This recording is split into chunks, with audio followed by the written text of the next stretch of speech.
Hello everyone. I have here a bunch of sliding QWERTY smartphones, and in today's video I would like to highlight a problem that all these old phones have. But before we begin, we have to say thank you to PCBWay for sponsoring today's video. If you are a DIY tech enthusiast, head over to PCBWay.com to get new ideas for your projects by connecting with other creators and see the projects that they shared.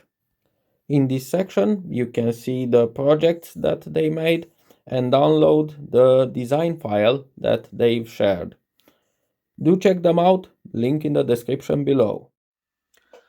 So, the problem that all these phones have in common is that the ribbon cable that connects the display with the motherboard will get old over time. And because of this continuous sliding movement, it will get broken. Such is the case of this HTC Touch Pro, which has a non-functional touchscreen. The problem is not in the touchscreen. The touchscreen is perfectly fine. The problem is in the ribbon cable that connects the display with the motherboard.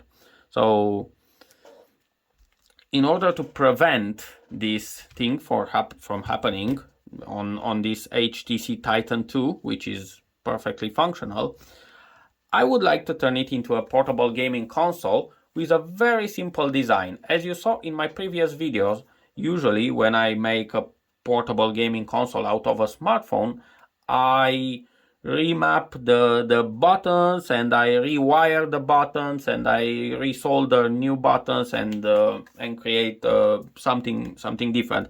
But in this case, I would like just to 3D print a case that will go on top of the keyboard with a D-pad and a few buttons that will serve for the game, and also that will keep the phone in the open position so that it will no longer close. Thus, it will no longer put stress on the ribbon cable and have it broken. So let's start with the design.